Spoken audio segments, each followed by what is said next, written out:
Welcome to the Extra Time Podcast, where you'll hear sports stories you might not have heard about from people you might not have heard of. Let's get into this week's show. A massive late autumn welcome to everybody. Welcome back to the Extra Time Podcast. As always, it's Boxy and Woodsy with you, and we can't wait to bring you another episode of sport around the place. And you'll see that I am just bursting at the bit, chomping at the bit. So pumped to talk about my Hawks, and I'm committed. I'm buying in. I'm buying stock in the Hawks, Woods. You'll see I got the new Indigenous jersey on, jumper, whatever you want to call it. I've got to make sure I say that for the old fella. But I was in the Hawks store yesterday. I'm investing in this team because I love where they're at. I'm not going to go into it too much now off the top. And I could not decide which one, whether the brown one or the yellow one, or the brown and gold.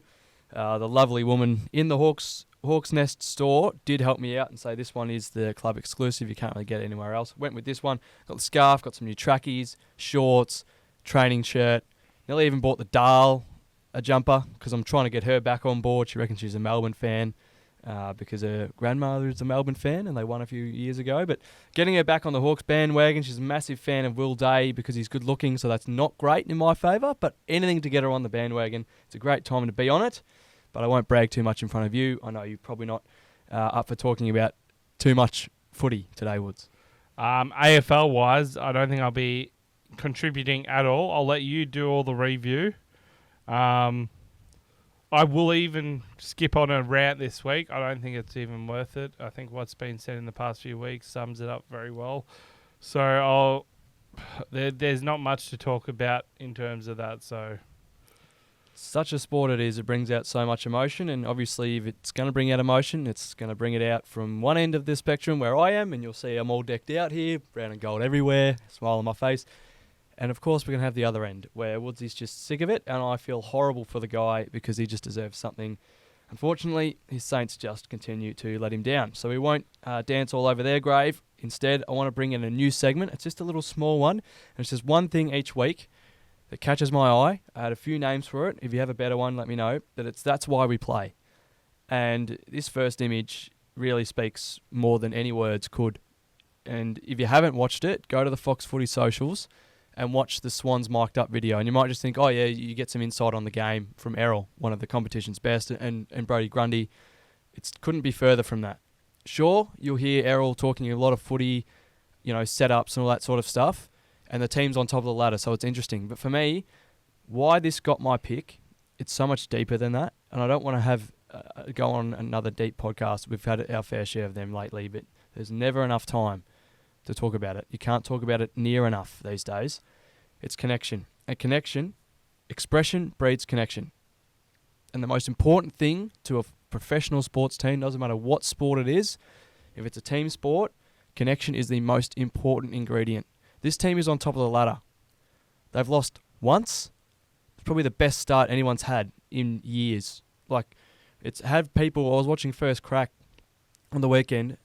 Joe Montagna was saying this could be the best regular season ever. Going back to Essendon in 2001. They've only lost once, and they're belting teams. It's a massive call. And I'm not going to go into that and say... I won't say it's since Essendon. I mean, there's been one or two... Yeah. Since then, but I'd be going... I don't want to go too much into that because it loses where I'm trying to go with this. This team's on top for this reason. And this video, this specific clip from the video, they're in the middle of a game and Errol's gone up to Brodie because he's clearly not doing too well. He's clearly not having a great game. He can't find himself. He can't get himself into it. And he goes up and just says, mate, how you going? Are you all right? How are you actually going? Do you need me to get you into the game? And... they go back and they take down GWS, who at the time was probably the form team in the comp in this game. And there's a reason they're playing so well out of nowhere. This team was down in the dumps. Last year, coming off that 2022 grand final, where they got their spirits just wiped from their soul. It was thumped. Came back, did all right last year, failed again. They haven't had success, since 2012, the ultimate success, but... it's not just when you watch them, the level of footy they play. Sure, that's why they're doing so well this year. But for me, it's this. Because you watch them, and I see it with my young Hawks. They just look so connected, and they all play for each other. every single one of them, they could not be happier to be playing with each other. They look like brothers. And I remember when I won one of my premierships in juniors, in under 15s, my coaches say, you're going to be brothers after this. You've been brothers all year. You're not just teammates. You're going to be mates for the rest of your life. That's what this is. And I absolutely love it. Like, my brother sent this to me last night, and he said, fuck, I love this. I'm sorry to swear about it, but it's just like I could not admire this enough. I absolutely love it. Sure, it might look weak because they're going, oh, are you okay? How are your feelings? And footy's not meant to be like that. If your old heads are pissed off about that, go cry about it. That's what being a man is.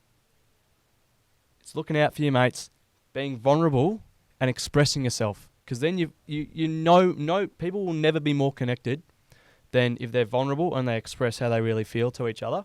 And that's what this is. That's why they're however many, 10-1. Unbelievable stuff. Every club should be doing this. And I was watching on the couch and they were saying, who knows if it happened or not, but Jai Amos on the weekend, his first 2 kicks of goal were absolute stinkers. He didn't have a kick after his second one for the game.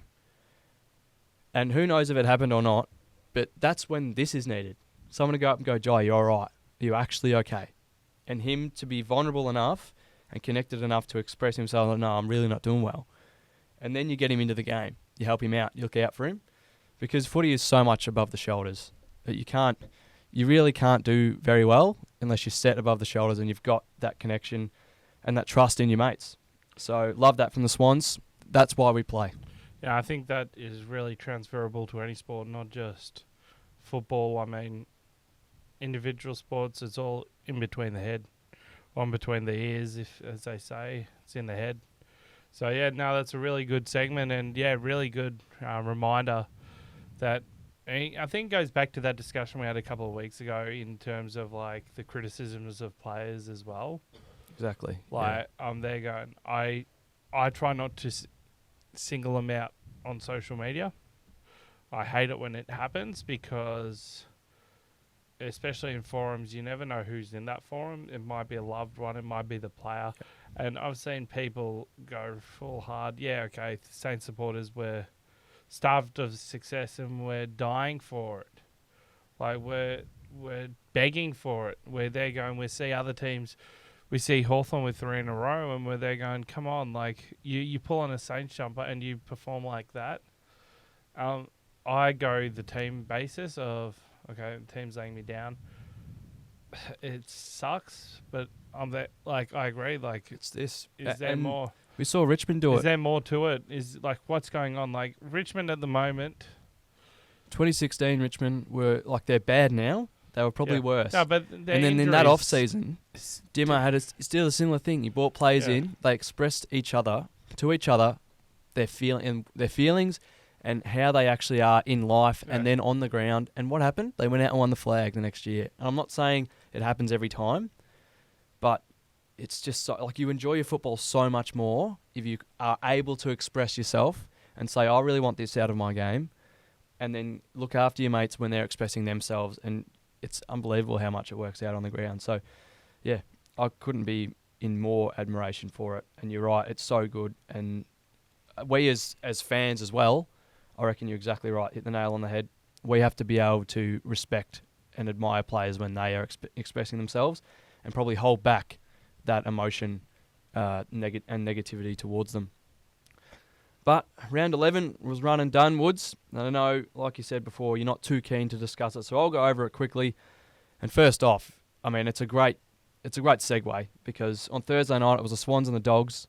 And seriously, like, these Swans are just so good. It's actually hard to fathom.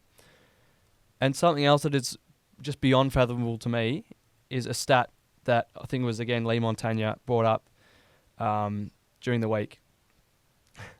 Errol Goulden, Isaac Heaney, and Chad Warner have accounted, so they've been a key, I think it's at least assisted or kicked the points.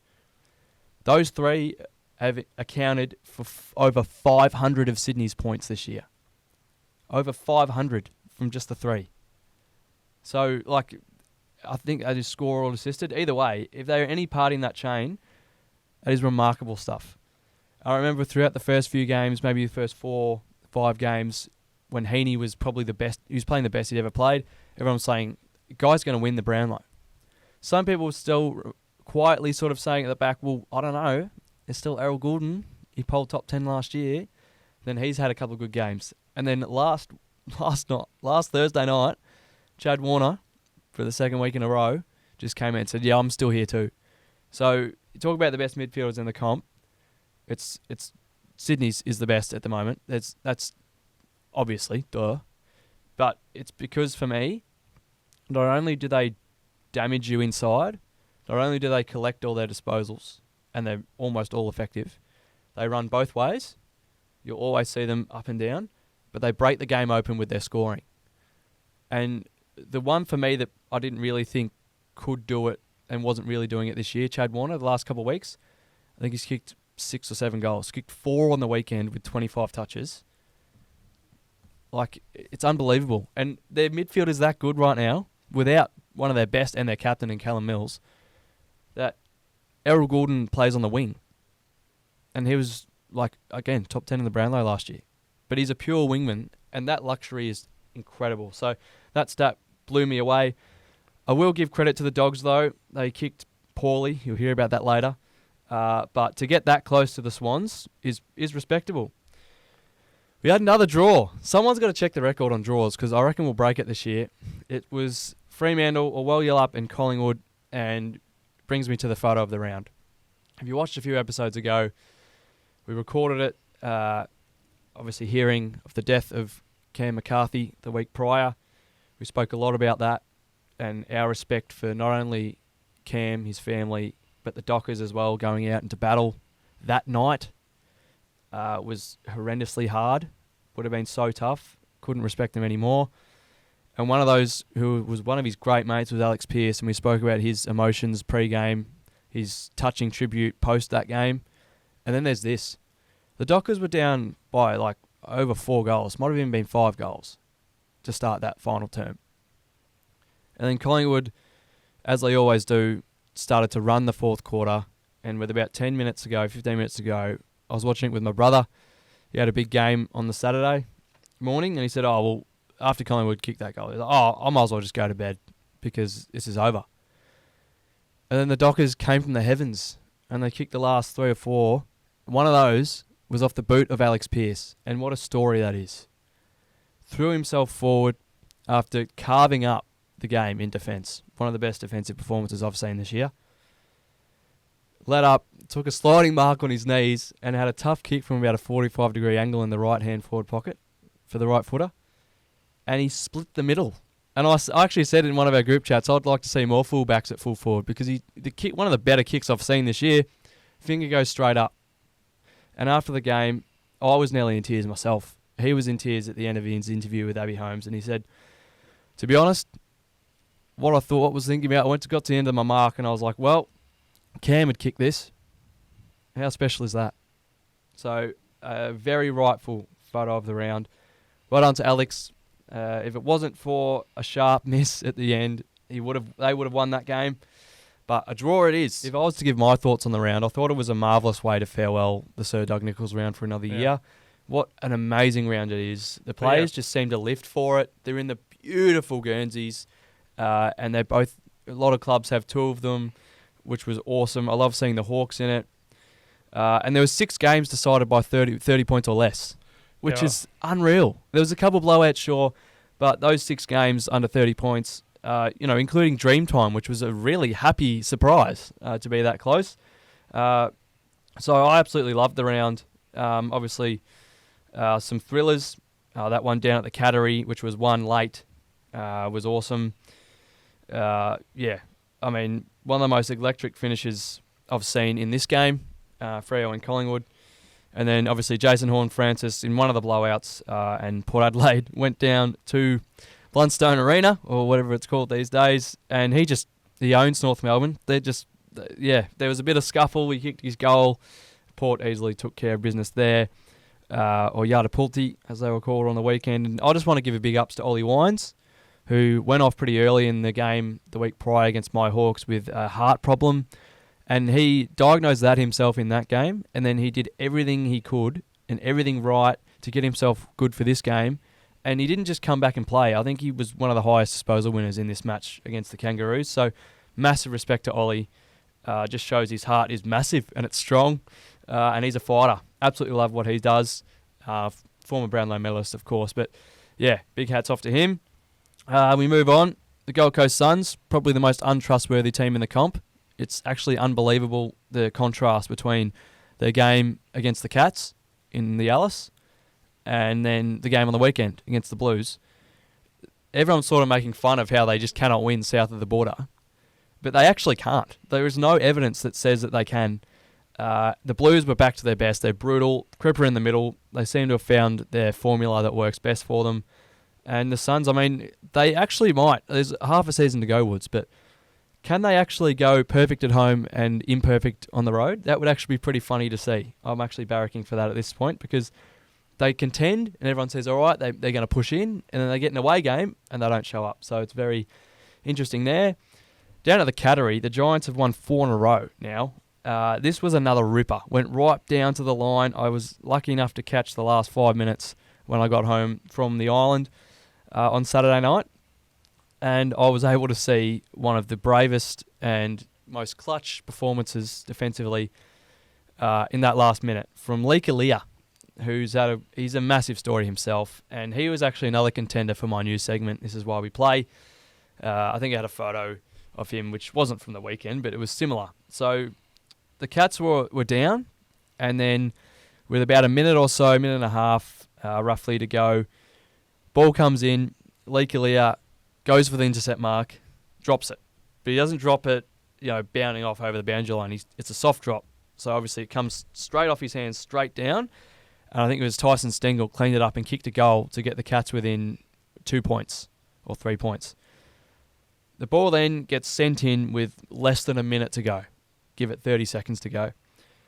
It's on the head of Himmelberg and a couple of the Geelong forwards. It's the Cats' last chance. They did all the attacking.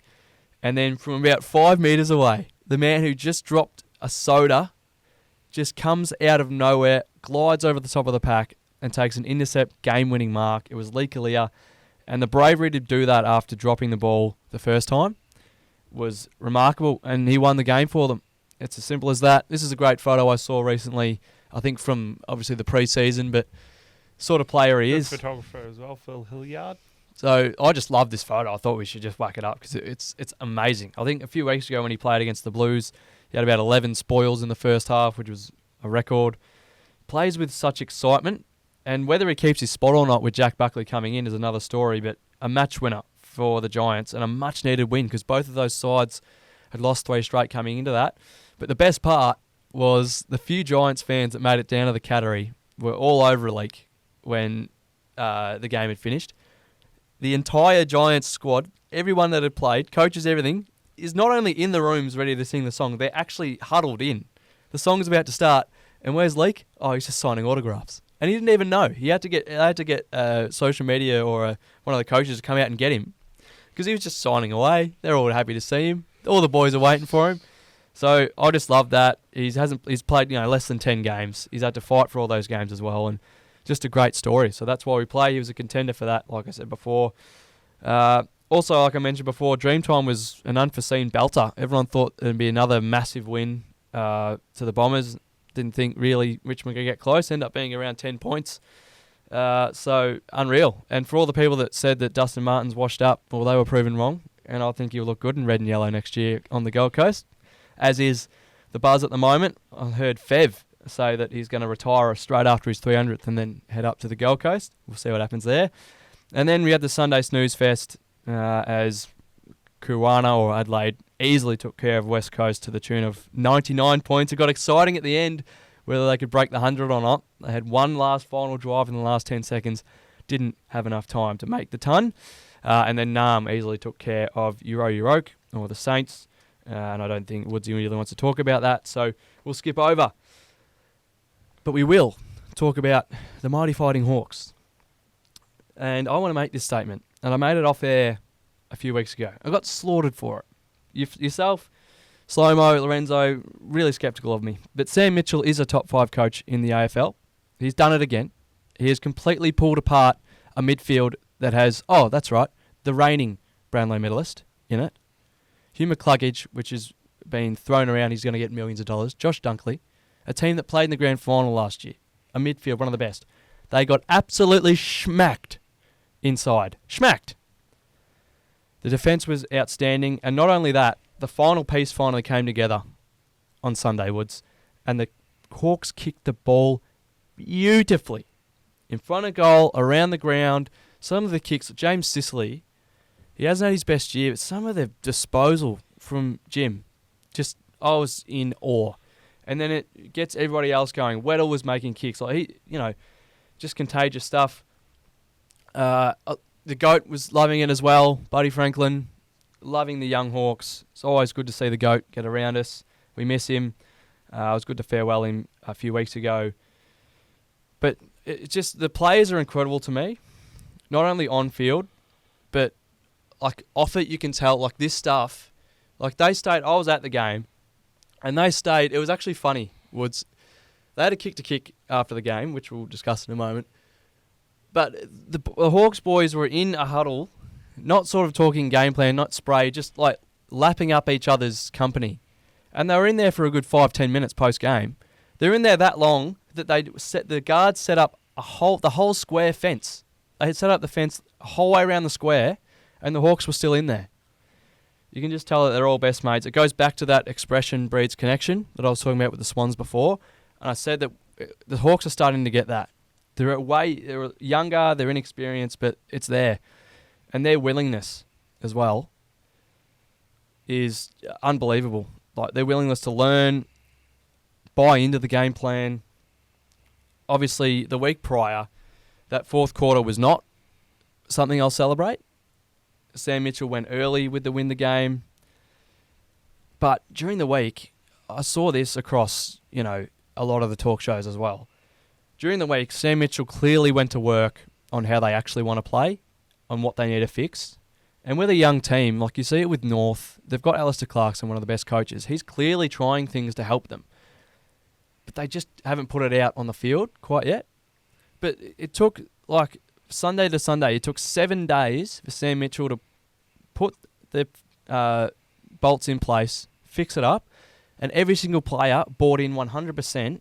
And the game from the last quarter against Port Adelaide to against Brisbane for the whole 4 quarters was just remarkable how quickly they bought in and got it done. The change is amazing. I haven't seen more of a sponge-like group. They just so keen to learn off Sam, and everything he says, they just do. Whether it's good or bad, obviously last quarter against Port Adelaide, or good on the weekend, they just do it, and they just buy in, they trust. I love that. A big hat tip to one of our show favourites. He's never been on. We'd love to have him on. Great friend of ours, Jack Speechley. Got to give you a bit of credit. In our group chat over the weekend, this is in the opening 5 minutes when... I think this was in the first 2 minutes of the game. They just kicked a goal, Brisbane. It was actually our old mate Sticks, Brandon Ryan, who kicked the first goal of the game, and it was so quick, I was just like, oh boy. Because Brisbane the week prior obviously belted Richmond to over 100 points. So Speech said, oh, well, it looks like Brisbane are finally going to beat the Hawks and break their hoodoo. And basically, ever since that message was sent, the Hawks never look like losing. So thanks for that speech. We absolutely love you. I might have asked him to say, looks like Numb's going to win again, and he didn't send it. He didn't send it, and the Saints didn't get it done. But I'm just so happy. If this is what it takes to beat the Hawks now, like I said last week, look out. And as I said on the top, I've never been a big buyer of jumpers or, merch. Basically, for my first probably 20 years of my life, I had one Hawks jumper, and that's all I had.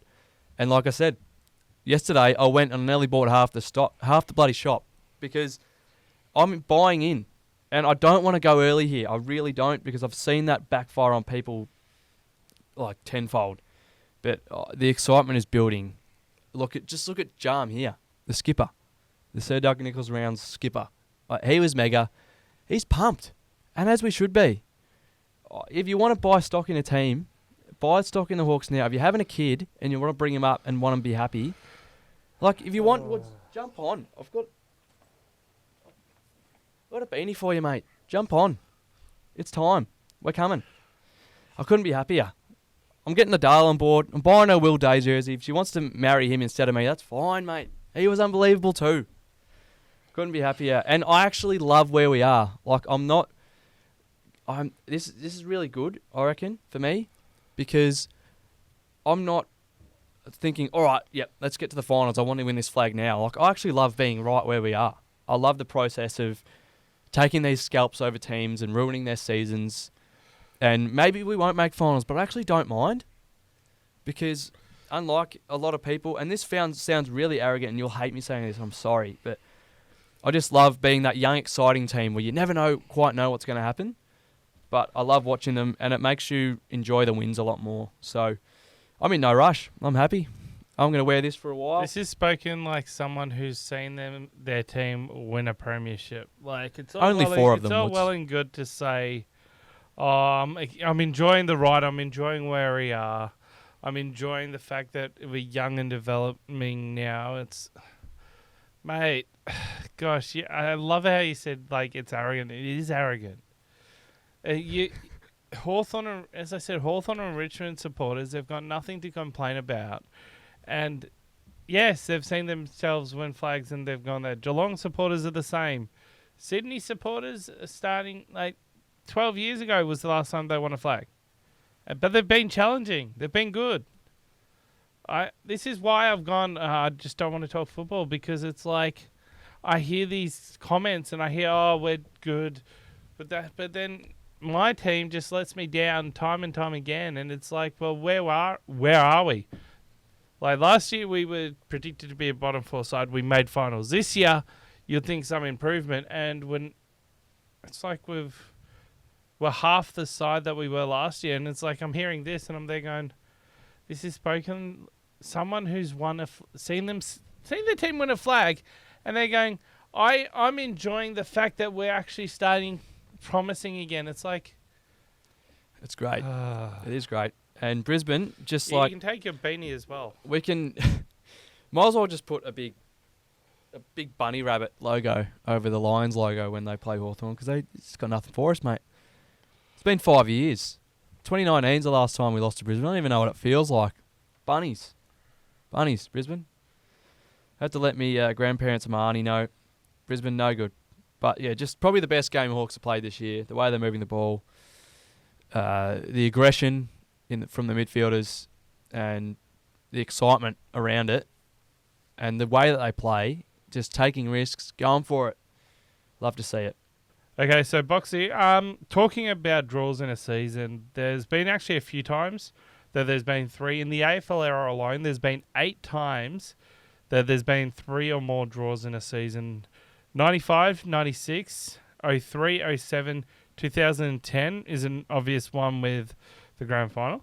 2011, 2017, and the last time it happened was 2021.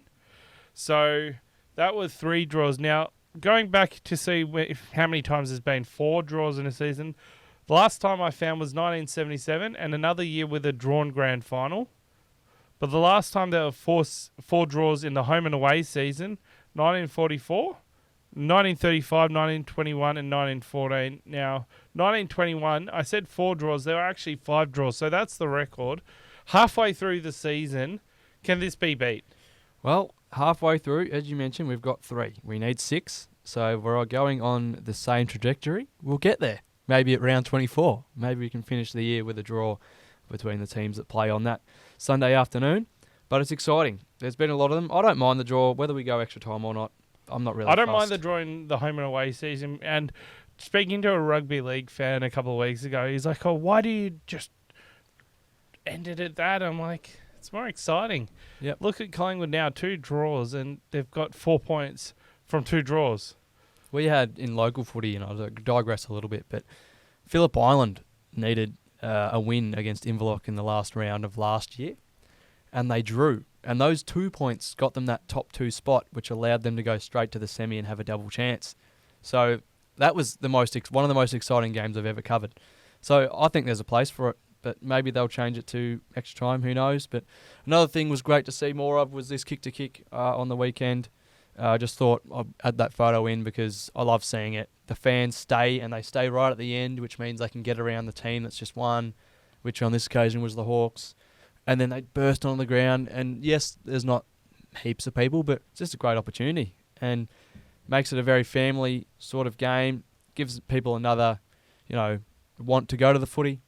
So I thought it was really good to bring that back. But something else we bring it back every week. It's Boxy's Boy of the Week. And I've got a fair few contenders this week. Obviously, all of the Hawks, from Sam Mitchell through to everybody that played. I would love to just put them all in because it was such a team performance. There was no real massive standout. I would absolutely love to see it. Will Day through the midfield is so crucial because he's inside and out, he's great, but his silky skills on both feet and then his ability to jump up for that high mark is just invaluable. So since he's come back, the form started to skyrocket, and you can obviously read between the lines there. Dylan Moore, he's just a regular on this segment. He's always a contender because the bloke got battered and bruised again. I saw him on the bench getting patched up like he was mid-round of a massive boxing fight.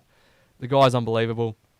And James Sicily and Jack Scrimshaw, who didn't play the week prior for different reasons, are just so valuable. And it just showed it. Like in the last quarter, all throughout the game, we really missed them this year when they don't play because it's so experienced. And Jai Sarong was phenomenal against Port Adelaide. His pressure was amazing. Same too with Phillips, who debuted against the Power. But they're just not quite on the same level as obviously the captain. And Jack Scrimshaw has been phenomenal as well. But the final runner-up was actually Bailey Banfield. I want to put you all on game because I have been a massive Bailey Banfield stan. I've been a huge fan of his for years now too. A few years ago when he was sort of battling to get into the side, every time we watch him, he just excites and he lifts the team. People use the word barometer, but that's exactly what he is. You might not get a fair few, you might not get heaps of disposals or anything like that. But I was actually going to put his stats up, and I forgot to send these to you, Woods, but I'm just going to read them out because it's quite remarkable what he did. And I mentioned this game was on a knife's edge. So going into the last quarter, it was 8-12 Collingwood, 6-8 Fremantle. So the game's not really in their favour. So to come back from that, which is, doing quick maths, about 40 to maybe, 60-ish points. Bailey Banfield's last quarter, he had a goal already, so he finished with 14 disposals and 3 goals. But in the final term, when the team needed someone to light up the game, 7 disposals, 2 goals, and crucial goals. And that's what he does. And he just lifts the team for patches when needed, kicks his goals, which I absolutely love, and he's vital to this Freo team, and he plays every week now, and he'd probably be one of the first pick now when back in the day he was fighting to be the sub. He was fighting to make that team, and he's so important to them now, and he'll continue to be important if they're to make a run towards the finals. So watch some Bailey Banfield, number 41 for the Dockers. Lethal. For this week, the Boy of the Week isn't a Hawk. It is someone who could not be missed. And I think it was Bodie who put in our Extra Time group chat, if this fella isn't your Boy of the Week, there's probably an issue. And there's no issue. It's Chad Warner. 25 touches, 4 goals from the midfield. Oh, and this near mark of the year, if Jamie Elliott didn't exist, probably would be. Unbelievable. His third quarter alone, he had 10 touches and 2 goals. Just like game breaker. Absolute game breaker. They're my favourite players to watch, and I know they're everybody's favourite players. But midfielders that defend, run, link, kick goals. And when you're doing this as a bloke that's nowhere near as big as these guys are, you got a Marty in there, you got McLean, you got, I think, both Ruckman, Sam Darcy, Liam Jones, and he's jumping on the head of the Ruckman. Unbelievable. So, well done to Chad, my Boy of the Week. Another one of my favourite segments here, Woods. Bad King is bad football. I'll try and keep it short this week, but I want to start with a team that I'm officially offering a 3-match suspension. They were on their last legs last week. I said, you're on the plank, you'd want to kick straight. They didn't. And they might not have kicked horribly. They didn't. I mean, when you look at it, 12-16, most games you get away with that. But when you're playing the best team in the comp, Bulldogs, come on. Sydney kicked 16-6. The Bulldogs kicked 12-16. They lost by 14 points. So it's just the difference in the end. That's just the difference. When you butcher the footy, you don't deserve to win. Bad kicking is bad football. Enjoy your 3 weeks off, Bulldogs. That's the last I'll be talking about you. On the other end, well done to Fremantle, who learned their lesson. They jump off that wooden plank, and they survive for another week. They were able to salvage 2 points, and it wasn't really their kicking that cost them. Yes, Jeremy Sharp missed that last goal that would have given them the win, but I'm not going to make that the reason I suspend them, so they're off the hook. The next one I want to mention, who's just like, how much more criticism do I need to give this guy before he kicks into gear? Charlie Curnow, bud, there's a Coleman medal, again, waiting for you. You get that much supply. 4 goals for. What are we doing here? What more do I need to say to you, mate? Come on. You can win the Coleman by 20 goals if you kick straight. Lucky his team won. The Giants, they're also lucky. They got away with it on the weekend, but could have, put themselves under a lot less stress if they had kicked straight. They kicked 11, 12, kept the Cats in it. Lucky that Leake saved you there. But the Hawks in Brisbane, if you look at the kicking in that game, it's just a perfect example because they're mirror opposites of each other. So the Hawks, like I said before, kicked beautifully 15-10. The Lions 10-15. So what happens if they even change that around and they kick 15-10? Oh, it's a draw. Oh, it's a lot closer. Different ball game. But the Hawks were tremendous in that one. So Brisbane also probably been a regular on this segment. I'd like to see a lift from you this week. And that North Melbourne stat, Woods, that we mentioned last week, is still alive. They, again, on the weekend, kicked at least a goal in every quarter, and they still have not won a game. It is remarkable. But that's bad kicking is bad football for this week. On to the game of the round quickly. I think there's easily 3 contenders here. Collingwood and Freo, Dreamtime at the G, and then Cats and Giants. I'd probably be happy with Collingwood and Freo or the Cats and Giants. I'm not sure what you reckon. I didn't really pay attention, as I said. I've kind of forgotten all about football. I think Freo stormed home, and they finished it in a draw. I think either one, like I said, is I'd be happy with. But yeah, either so one. I just want to clarify your wall of shame. I know they've got the suspension, but they're still up there. They've got to be. You might have suspended them, but the wall of shame for this week. Port Adelaide, interestingly as well, just going back to bad kicking is bad football, they're off the hook. So they've served their suspension. So I am talking about them again. And then an easy kill for them on the weekend. You might not talk about them, but as Todd I said, Marshall, 5 straight too. The wall of shame dictates you're not going to talk about them, but they're still up there. And Curnow, you might have to give him a suspension. Don't talk about him for a couple of weeks. He might kick a few bags. Well, hopefully he does, because he might, 3 out of 3 Colemans, man. It's on the line. Not many people would have done that before. And if he does that, then I think the Blues can win the flag, Woods. As we go into that mini seg, I'm probably not going to make too many changes here. I mean, I've already got a cross through Brisbane. I think everybody here is all right. I'm a little bit worried about the Cats. Just over the last month, it looks like people have really figured out how to play against them, which is a little bit worrying to me, even though they've got a great coach. They've got a lot of senior players. But particularly the way teams are playing and defending Tom Stewart and Jeremy Cameron is a little bit worrying, but I'm going to keep them up there. I back them in. And outside of that, no changes for me.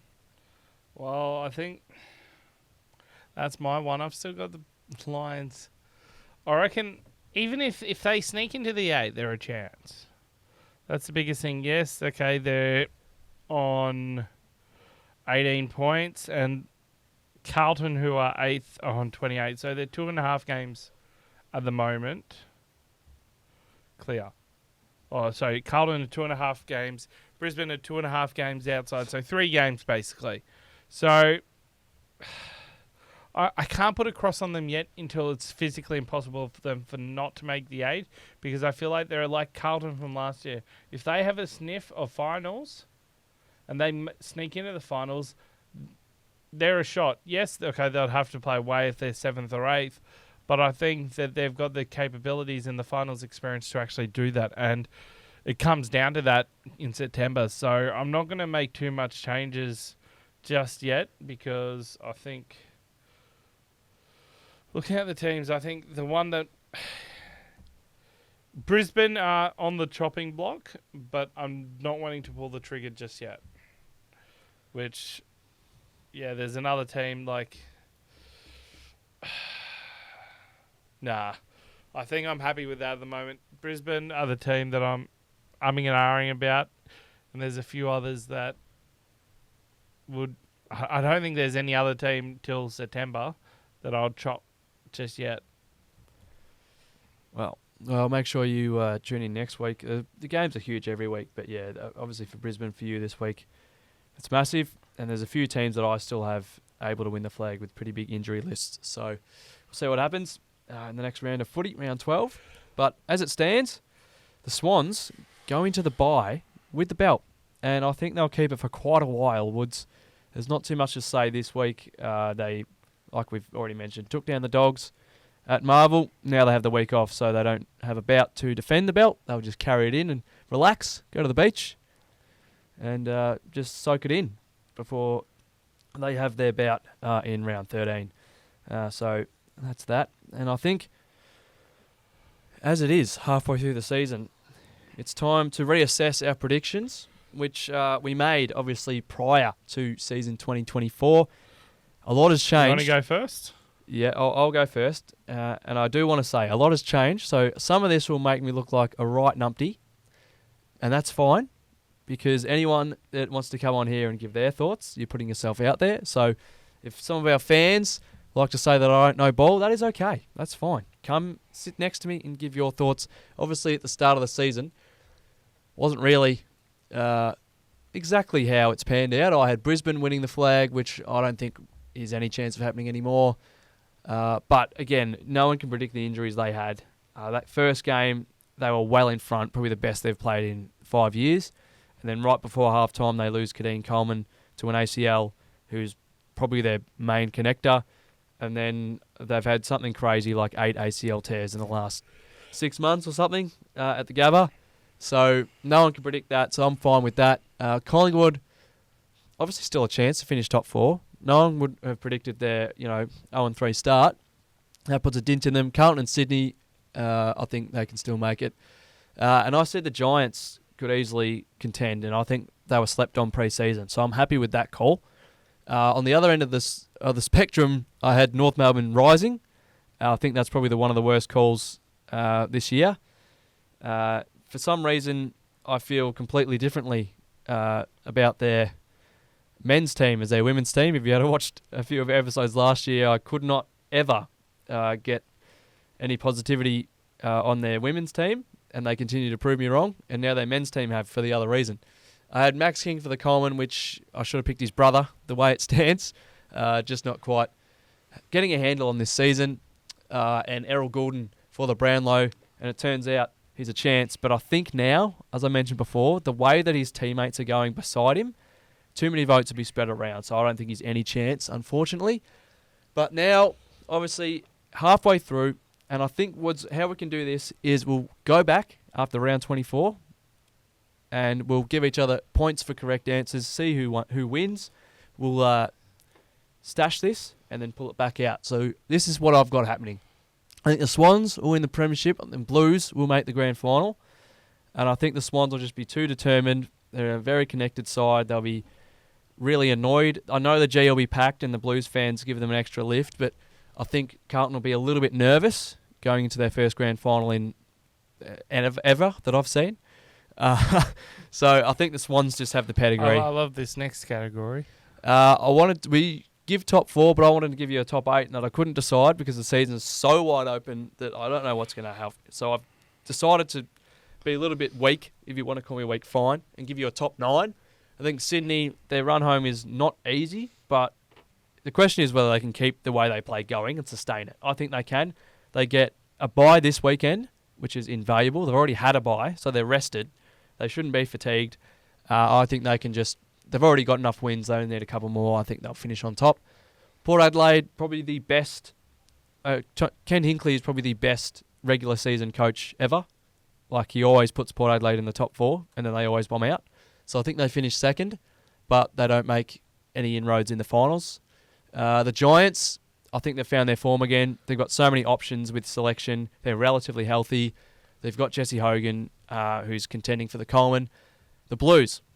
The Blues run home is a little bit of a joke. It's probably easily the easiest in the comp. And if they're fair dinkum, they'll probably win nearly all of their games. They made a run last year, similar, and I think they've found the formula. I think the team that they played on the weekend looks perfect. Patrick Cripps is finally looking 100% healthy, which is dangerous. Like, the man is a Brownlow, he's a star. And alongside Sam Walsh, who's mega as well, one of my favourite midfielders. So they finished in the top 4. The Bombers, who I actually forgot until you mentioned that they're actually second. That's how shocking it is. I think they definitely make finals from here with the wins that they've banked. But I don't trust them winning one. And I think if they do finish outside the top 4, the pressure on them to win or go home final will be a little bit too much, potentially. Wouldn't be surprised if they go on. Melbourne, I think they're just too reliant on Max, Christian and Clayton. And I think they'll win enough games, but I don't really trust them because their bottom 4 isn't doing it for them. The Pies simply just have to be in there. And I think they'll go, they could even make a prelim, because as bad as their injury list is, which is probably the worst in the top 8 at the moment, it's Collingwood. They won the flag last year. Their coach is phenomenal. They've got one of the greatest players ever in Pendles, and they've done it before.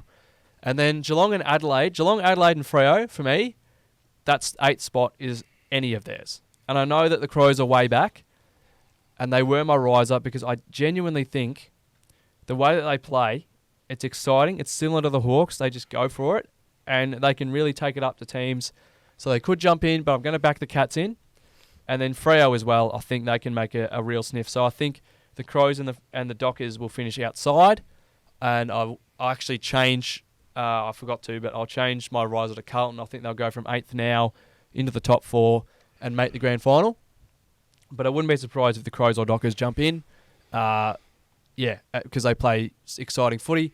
The Coleman medalist will be Charlie for 3 in a row, which is unheard of. But there's a little thing that Watermania. There's a little thing in there, and a little key that I listened to the boys on the couch talk about. So Mark Pitnet didn't play on the weekend. It was Tom de Koning doing 100% of the ruck. But that's nothing to do with Charlie, obviously. Obviously, if Pitnet's not playing, no one can ruck the whole game. So for patches, Harry Mackay goes in there, which means he's up the field a lot.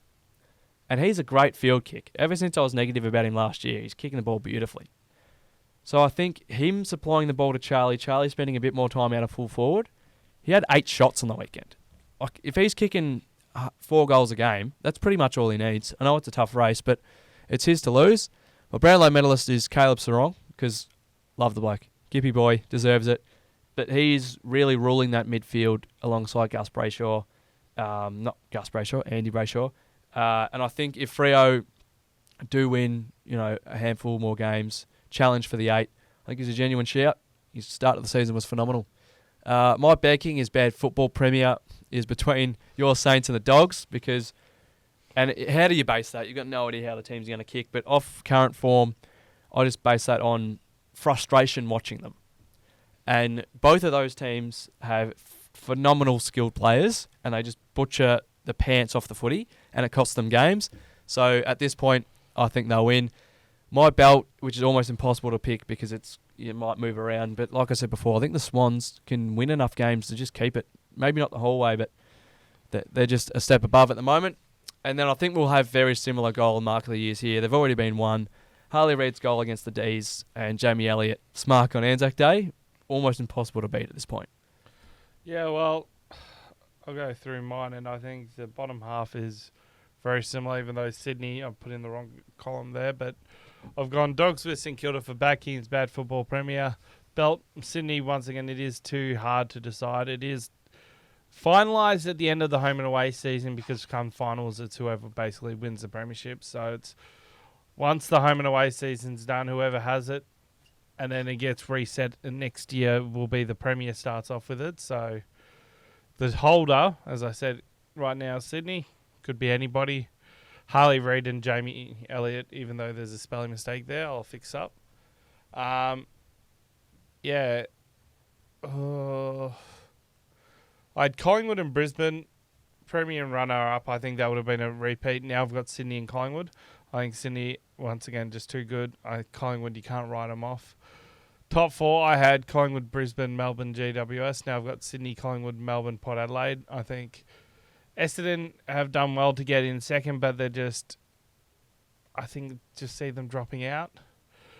Spoon, I had North Melbourne, and I'll stick with that. So I think that big riser, I had Gold Coast, and they were 15th last year, the 10th now, so that's a decent riser. But I think Essendon just breaking into the finals is the big rise, and I will predict that they will win a final. That's the big rise benchmark. So if they win a final, they've gone from, 11th last year, and not having won a final since, whatever day count it is. But I've got Essendon. Coleman, I went with you for Max King. I was I think I was very optimistic back then, and Can't remember what that feels like. I was blind to what was to come. I think Curnow or Watermania, but I think Curnow, just the team that he's in, will provide it. And I Nick Dacos for the Brownlow. I'll stick with it. All right. I want to see the look on your face, the angry, the annoyed, frustrated look when he wins it, and you're going, he doesn't deserve this. I want that. It would be very surprising. I don't think he's going to poll enough votes, but that's, yet to happen. And that is footy for this week.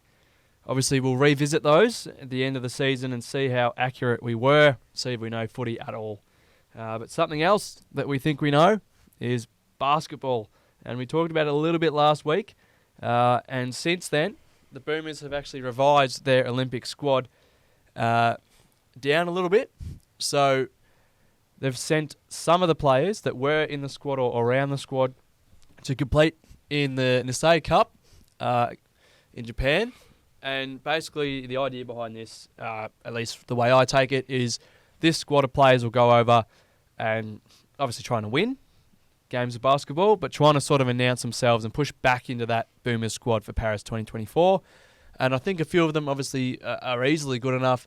Especially for me, the one that sticks out, and we've mentioned him a few times before, is that last name on the right, Rocco Zikarsky, Australian Victor Wembanyama. He's over 7 foot. He can do it all. He was on the Bullets roster in the NBL this season. He's only 17 or 18 years of age, but I think the Boomers would be crazy to not at least bring him along, give him the experience and the height. I mean, in the FIBA World Cup, which was probably the last international play you would have seen us the Boomers play for everything, for it all, everything on the line. We really lack the size without, big Aaron Baines and Nick Kay, who's really good, but he's not the biggest guy. He's edging towards the end of his career. I don't want to retire him, would never. But we needed someone like that. And Rocco's a massive guy. And he's not just one of those big lopey guys. He's very skilled. So we'd love to see him really push his way through this Nisei Cup, prove himself, get on that flight to Paris. And then there's obviously a lot of experience here. Sam Froling, another big guy who's really talented, and Mitch McCarron, who's, again, played a lot of basketball, very experienced head, could easily make his way in as well. And another one we mentioned last week was the Opal squad.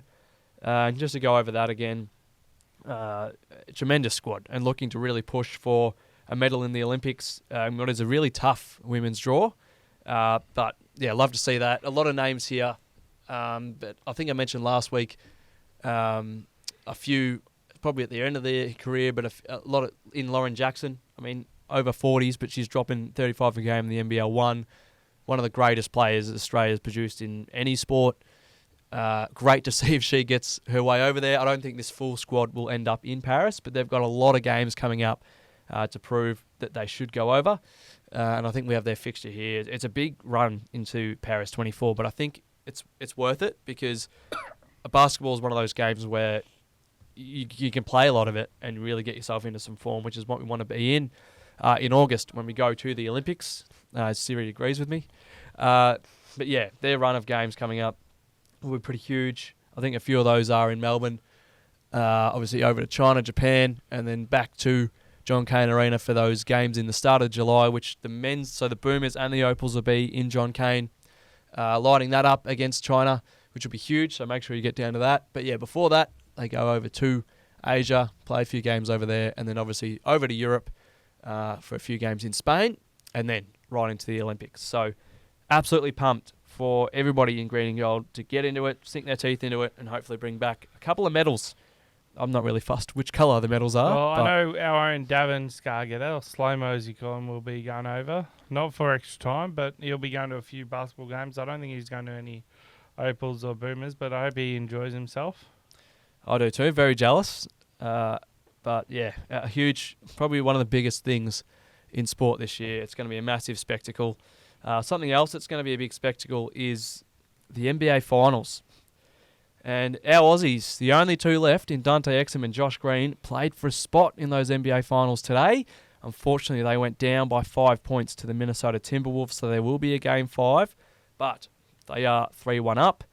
And obviously, no team has ever come back from 3-0 down to advance. So all the odds are in our Mavs boys' favour. But they do go back to Minnesota for Game 5. So they only need one more win. Hopefully they can make it. Winner of that series plays the Boston Celtics, who are already there, and they're resting at the moment. One more bit of news. We go to the NBL, and there's a bit of news coming out.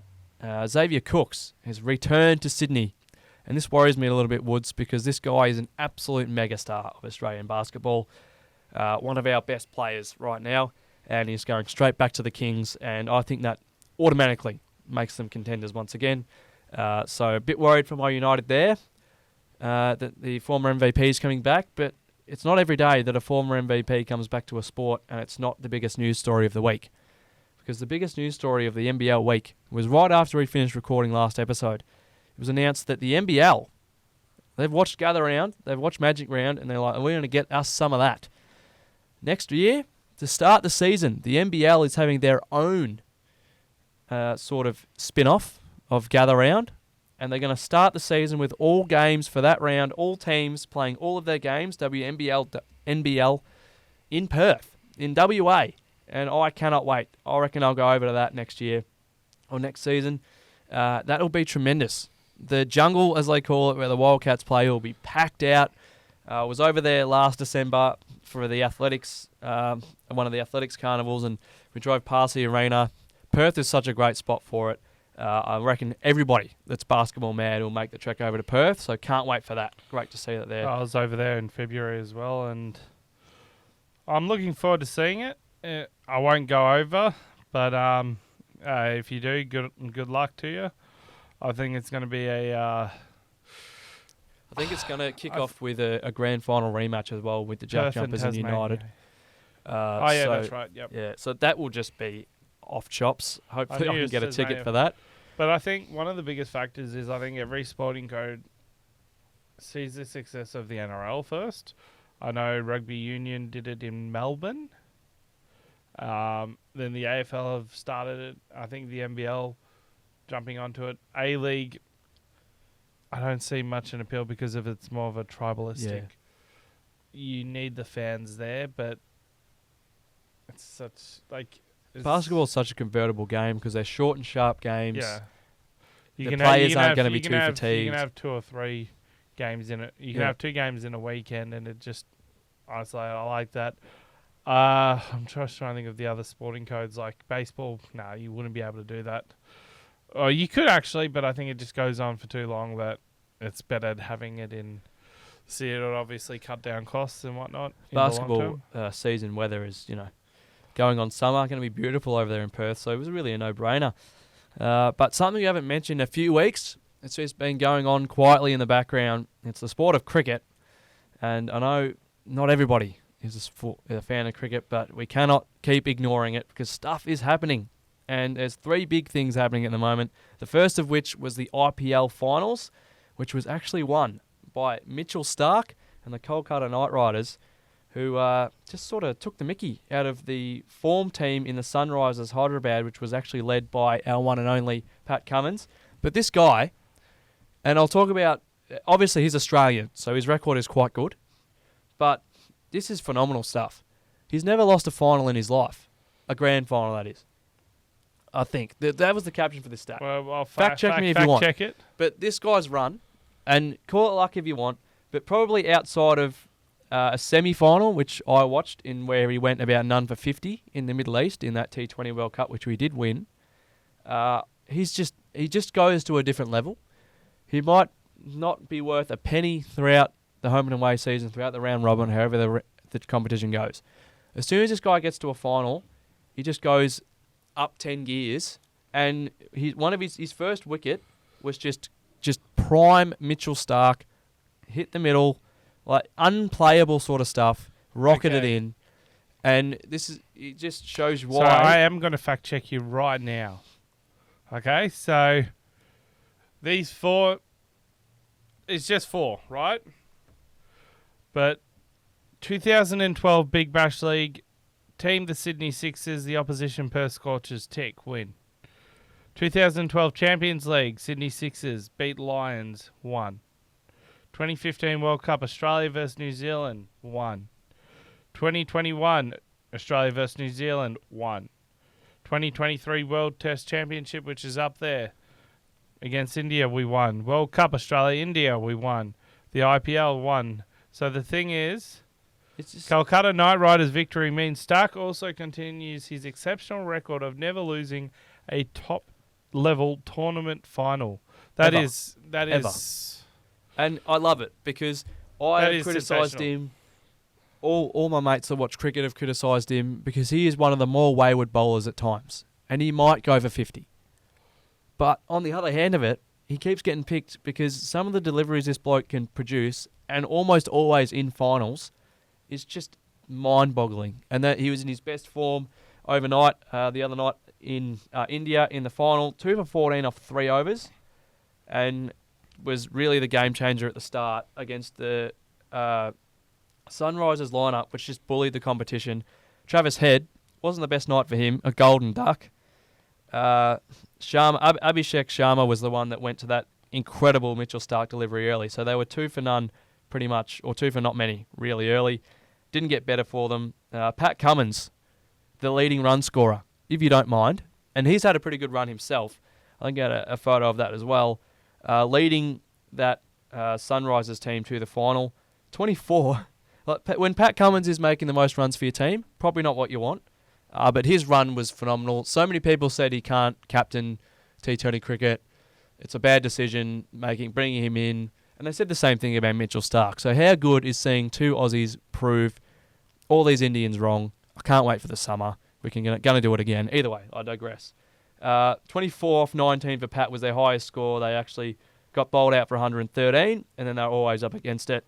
And Venkatesh Iyer, 52 not out, and Shreyas Iyer, 6 not out. Got Mitchy Stark's team home, and they won the IPL final.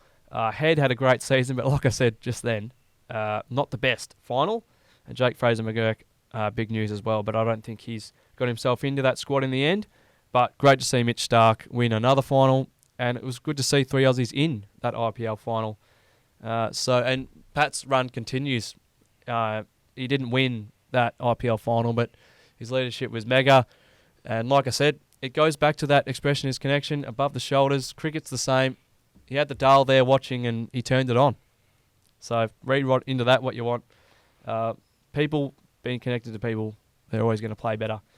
That's what you want. But yeah, bad luck to Pat. Well done to Mitch. But now they're going to get themselves as quickly as they can over to the West Indies, because the World Cup is underway. And today,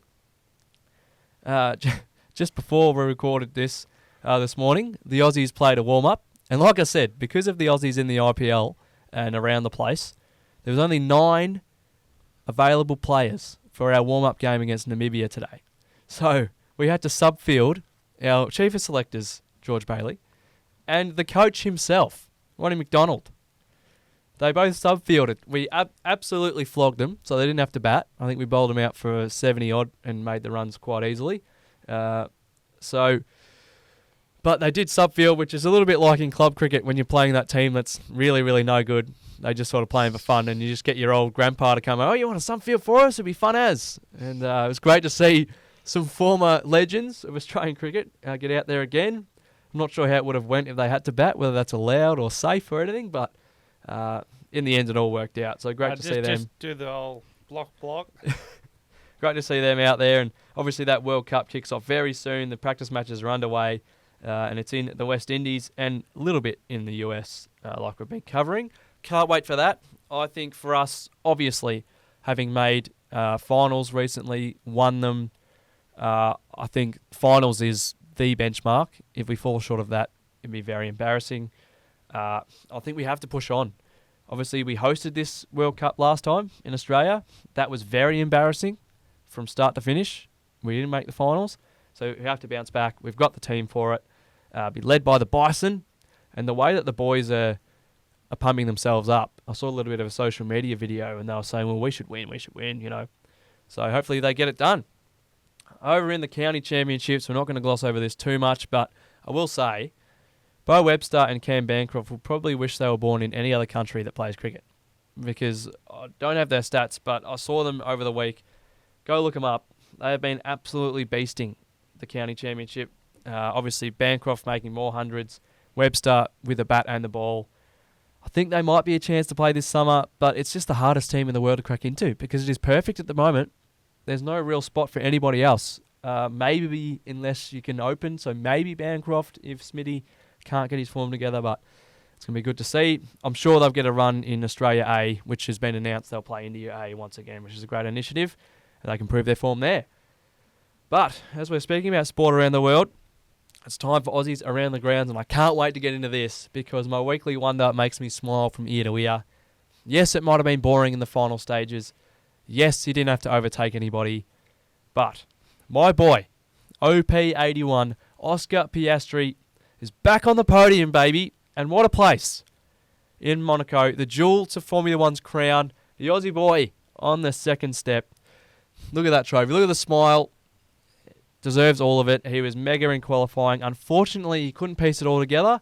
He had the fastest 3 sectors out of anybody, so he had the fastest lap, but unfortunately, he didn't piece all of those into the one lap, which saw him qualify second behind the hometown boy, Charles Leclerc, and he finished second because it is pretty much impossible to pass around Monaco. The cars are too big for how big the track is. It's historic, so it'll always be there, but unfortunately, Oscar couldn't do much from his position to pass Charles. He had a little bit of a look at the start of the race, but just no room in the end. But he ran a perfect race after the chaos on lap 1, and for the second time in his career, on the podium in second.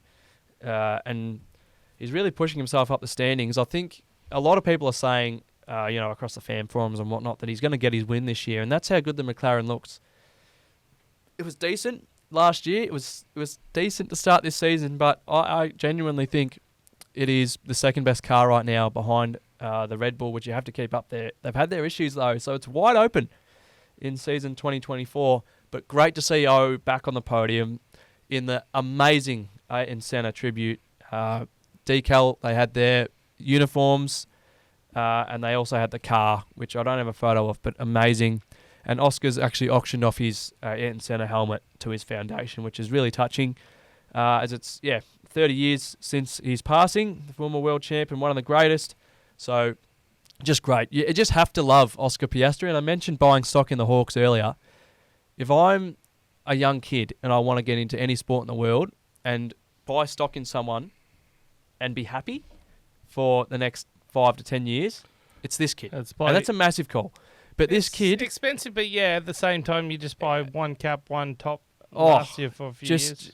Oscar Piastri is going to be something. Sure, he's got a really competitive teammate, and it's up and down whether the car's going to be good. But I've got faith in McLaren. They're one of the more historic teams. They've finally worked out how to, construct the car where they can contend. Yes, the regulations are changing in 2026, but his skill's not going to change. He's got world champion skill. And when you have that this young, it's remarkable. Like, a lot of people are saying he will be a world champion, and they throw that term around to a lot of drivers. But if you're buying stock in Formula One, and it does hurt me a little bit to say this as a Max and Red Bull fan, but buy it in McLaren because they have 2 young drivers that could be world champions. One of those is our Aussie.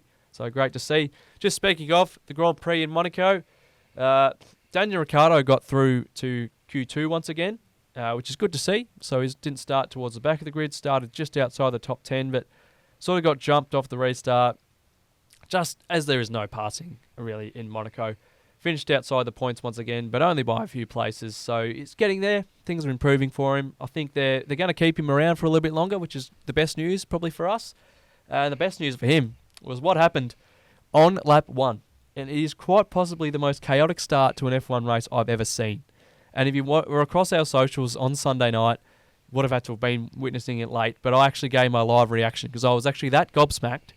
I couldn't believe it. So just to go through it with you. So they got round the first corner, and after the first corner at Monaco, they go up a hill. But it's not a straight hill. They sort of go up and around like this. So it sort of swirls like a little bit of a snake, but it's not too much that you have to bend the wheel too much. You can pretty much go flat out and cut the corners up the middle.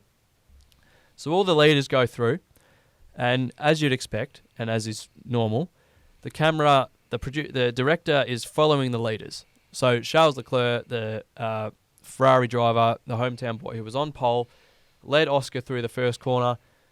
Oscar actually got pressured by Charles's teammate Carlos Sainz, and they bumped. So Oscar was sort of pushed into the wall a little bit, and Sainz actually hit his car and caused himself a puncture.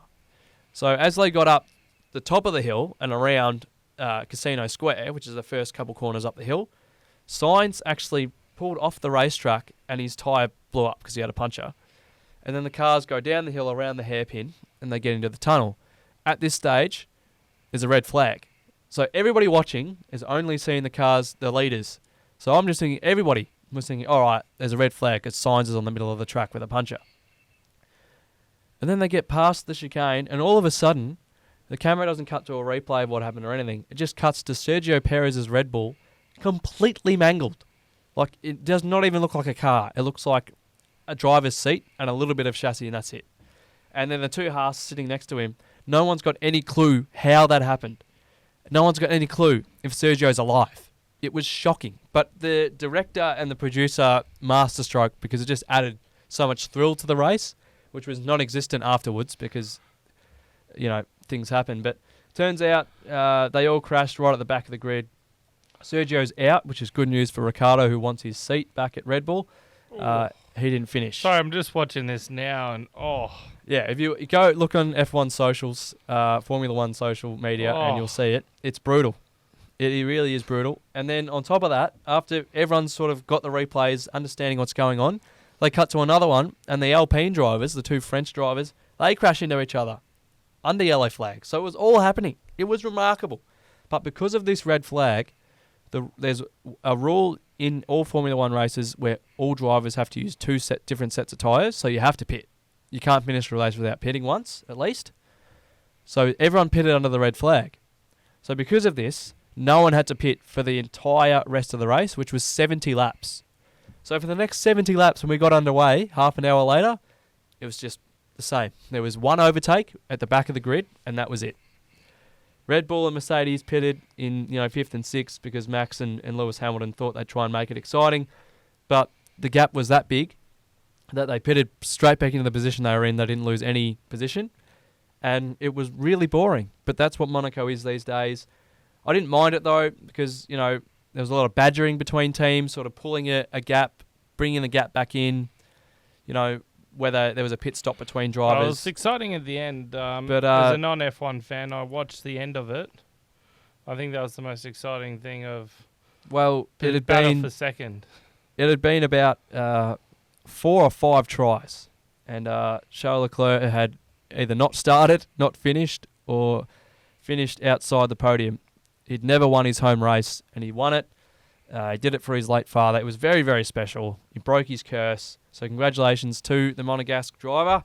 His first win on his home track at Monaco. So that was exciting. He was tearing up before the race had ended. He nearly couldn't see, he was saying. But great to see him win. Obviously it is what it's going to be with the inability to pass. But yeah, I still like the chess match of it. Obviously the chaos on lap 1 was exciting. But Charles Leclerc won, our boy, on the podium. So that was great to see. A little mini update in the world of tennis, which we don't cover too often. I think overnight, Rafael Nadal has been defeated, so it might be his last ever match at Roland Garros. Obviously, there's the French Open at the moment. A few Aussies will be around. we'll update you next week as it's sort of kicked off a bit longer. But hopefully we see Rafa in the Olympics or definitely over summer here in Australia. But towards the end of his career, it's been a tremendous one. I'm a big Rafa fan, changed the game. So congratulations to him. Into the soccer world, the Matildas are in Adelaide and Sydney. So they've been playing a couple games against China. And they're looking raring to go for the Olympics after they qualified. So very excited to see the Tillies in Paris. But before that, you can catch them in Adelaide and Sydney against China. The Socceroos, well, they're readying their squad. And they're readying early because the 2026 FIFA World Cup qualifiers are right ahead of us. And this is their squad. So hopefully we can push on and really give it a bit of a shake-up. The last World Cup was pretty exciting for us. I think there's a lot of we can achieve in the next one. I'm not actually sure where it is, but this looks like a pretty strong squad. Hopefully we can produce some greatness there. Obviously goalkeepers, Noah Fisher's good mate, Joe Gorky there. Good to see him in the squad. So we'll see how far we can go there. So the next one's in Mexico, Canada, and the USA. That'll be huge. So best of luck to them. First, we've got to qualify, obviously. So the qualifiers are right around the corner. Sticking to soccer, Ange Postecoglou's Spurs played at the MCG last week. I think they went down to Newcastle in the end, but good to see that going ahead in front of a good crowd at the G. And just a little thing that I saw, Geordie Mailata visited Collingwood during the week, and he has got to be one of the best international Aussie athletes. He is. Well, if you haven't watched it, go to Collingwood Football Club's Instagram. Watch the video. I just love He's that hilarious, photo. This guy. I love that photo. Sav Rocker and Malade, both. I love the fact that he's presenting him with a new Philadelphia Eagles top. Obviously, Rocker played for them back after he retired. I think it was in the early 2000s, if I'm not mistaken. But it's good to see. Used to boom the ball. Did Rocker, a phenomenal player. And yeah, great to see Geordie come down. Great patriot of Australia. Obviously has his academy on the Gold Coast and visited the Pies as well. And now we've gone full circle. We're back to footy tonight. It is the AFL mid-season draft as we go into a local footy update. And if you're wondering how this correlates, well, I just wanted to send a big good luck. I know by the time this is put out and you're watching it, he's probably already been drafted. But my boy Jack Hutch, right now, I cannot say whether he's gone or not because I don't know. But he's been talking to a lot of clubs, having a tremendous season for the Pies in the VFL. Hopefully he gets picked up. I can see number 4, number 5 there. Would be good to see one of those two. It would be good to see him in the brown and gold, but I think number obviously 10. He might go early. You never really know how these things go. A lot of these players, they come out of nowhere. It's down to club need. It's down to whether they've talked to him, whether they like him. Drafts can go either way, but it's been a great initiative since it's come in, the mid-season draft. There's been 6 players that have played 50-plus games, and John Noble, who's played over 100 with 101, Marlon Pickett on 89, Will Snelling with 64, my boy John Newcomb, who's probably biasly, I think is the best mid-season draft pick ever, Sam Durham and Ryan Gardner. So hopefully Hutch can get picked up if he does, and you are watching this now, well done to him. Can't wait to see his next step, having a great season. As I mentioned, local footy on my end, it was a massive weekend in the West Gippy comp. Phillip Island dominated Inverloch Combank in the grand final rematch in Cows, but it was a sort of dominance that I had not seen Inverloch Combank suffer in years. It was remarkable. Their captain, the Taylor brothers for Phillip Island, kicked 9 between them. Absolute dominance. I was calling the match. And when the Dogs are up and going, they are probably the best team I've seen to watch. It was so exciting. The kennel was pumping at the end. There was even a Viking horn, I think. It was going crazy. So well done to them. And the other undefeated team, Nano Goon, they got done by Coralline by 3 points. So big statements made. And now the top 6 is all to play for this weekend. Corumbarabina, congratulations to the Giants as well. They got their first win on the board. They defeated Bunyip. Congratulations, great club, beautiful family club there. And it was a huge night for them on Saturday. And now, as I said, the top 4 in the West Gippy comp all have a chance to finish in the top 2. So it's open wide up in the West Gippy comp. Woods, what did you see over the weekend? Well, what did I do? I ventured down on Sunday, and that was the scene. I don't know if you can see that. I'll not much to see and not much could be seen, but it was a very, very picturesque in one sense of the term word. And I'm just going to stop there. Sorry, I'm trying to do something. I'll start again. But I'm trying to get this. There we go. For some reason I lost a photo. So I'll go. I'll start. So what did you see? Okay, so I'm just restarting my segment. Fuck. Okay, there. So, okay. Well, Boxy, we came across, first up, before I go into what I did over the weekend in terms of the footy stuff, came across this scoreline. Don't know if you can see that. 101-13, 619 to 0-14. That'll be so there's two sides of the coin here. First of all, Bullen on top. Welcome to the Bad Kicking is Bad Football Hall of Fame. But on the good kicking side. No, so it's the Hall of Fame, not the Wall of Shame. And I think they joined the Gold Coast Suns. And then whoever that mob is down the bottom, I'm not even going to speak of you. The Wall of Shame? You sit alone. Well done on scoring 2 goals, but oh wait, you didn't score 2 goals. 14 behinds. Unbelievable. I didn't think this was real when I saw it. It puts a bit of the AFL scorelines to shame, but as always, I'll first go into where I was. I was working Saturday, so no photos on the Saturday. And Sunday, I want to go out. And I contacted my cousin. Her son plays down in Berwick Springs. I thought, you know what? Okay, yeah, I'll go. Start o'clock. 9 o'clock start? Okay. Yeah, sure. As I'm driving there, just see a bit of fog. Drive into the fog. This is it. All the game. All through the game. That's what you could see. There are players there. I don't know if you can see them. Like, there are trees in the background. I don't know if you can see that, but it's a sort of day where the full forward goes, yeah, I kicked 20 goals, didn't you see? No, I didn't. Yeah, I did it. Yeah, trust me. No, well, I saw the scoreline. It was very low scoring, and I don't blame him. Very hard to get photos, but I'm glad I got that one. It's just sums up the middle of winter sport, I think. Brisk. But also looking at how my local team went, Blackburn, always give them a shout out. We travelled down to Noble Park, and it's always hard to the Bull Pit or the Bull Ring, whatever they call it, the Noble Park. That Blackburn got the win, so it was good to see. The scoreline was 2012, 132 to 10-9, 69. Hold on, and Burners. I'm just quickly looking and seeing any other scorelines, but we played Doncaster East this week at Morden Park, so it should be good. We're 4th at the moment. Great to see the Burners up and about.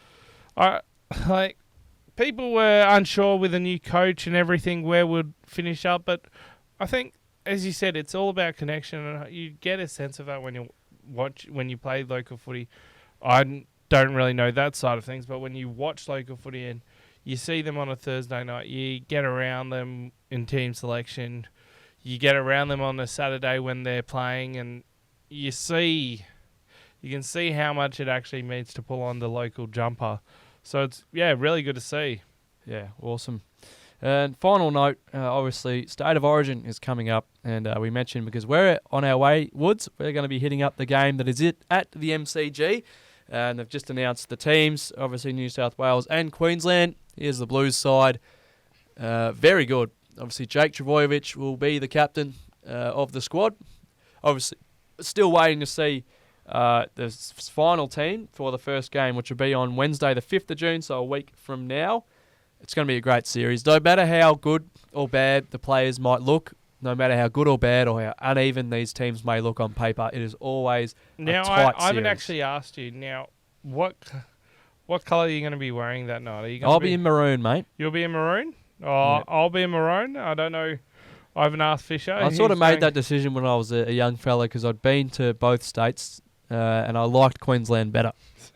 And I don't mind the maroon. I just remember going for Queensland just because I'd watch it with Dad. And there was a lot of Storm players back in the day. He detests New South Wales. So, well, we had a bit of a rivalry. I think he might have lived in Sydney for a bit. Yeah. And that Victoria had a bit of a rivalry with them in the cricket at the time. So I thought, well, we can't really like them, can we? Yeah. But that brings up the idea. They call us Mexicans, so it's just like I don't get it.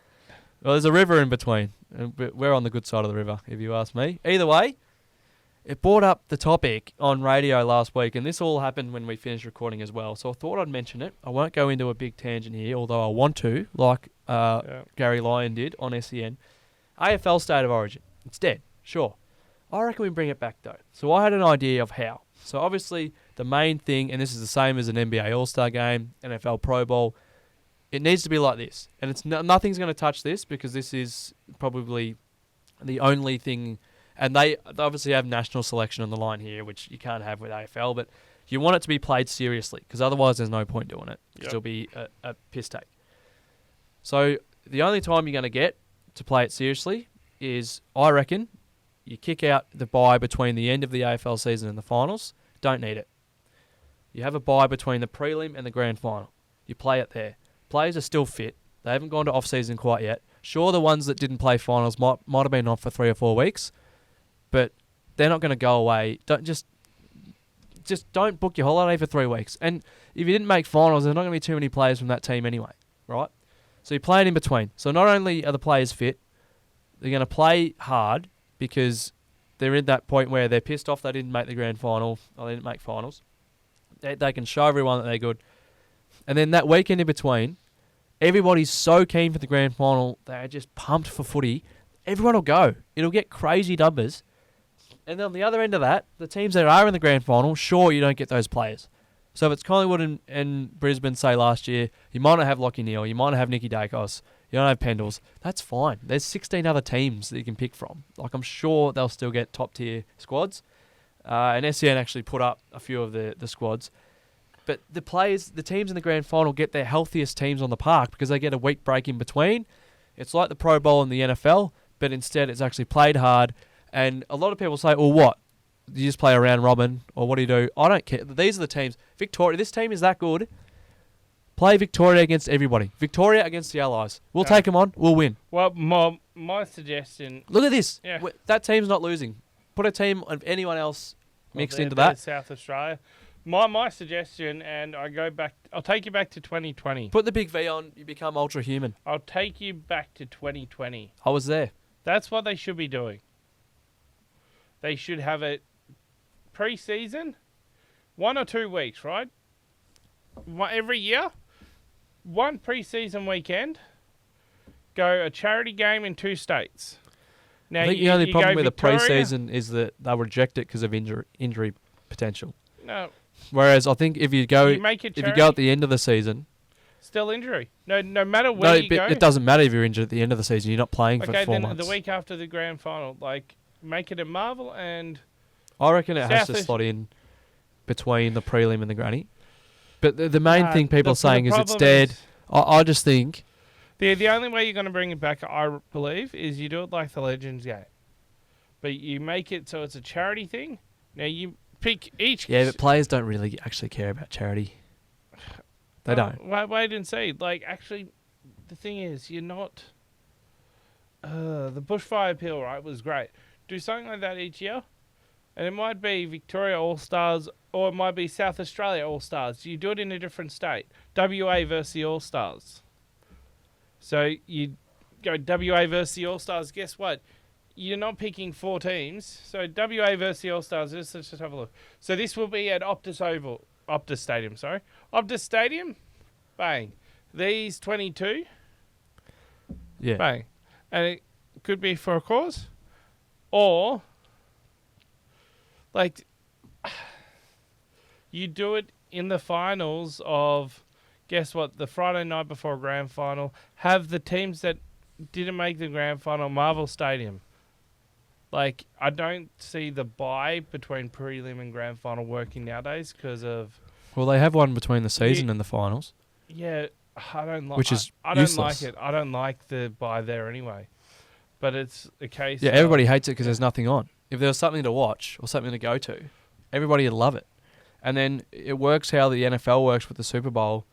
You can get the teams in the grand final, get all their healthy players back. They got a week to get their players between the prelim and the grand final. So you have the best possible 2 teams on grand final day. And it's all just hearsay. I doubt it'll happen because the AFL's got so much to deal with right now and they don't want to change anything. So that's that. Yeah. But make sure you catch the round 12 action. That's all we've got to say today. Time's getting away from us. like and subscribe, and we'll be back with you next week. Take it all in. Let us know how you go. See you later.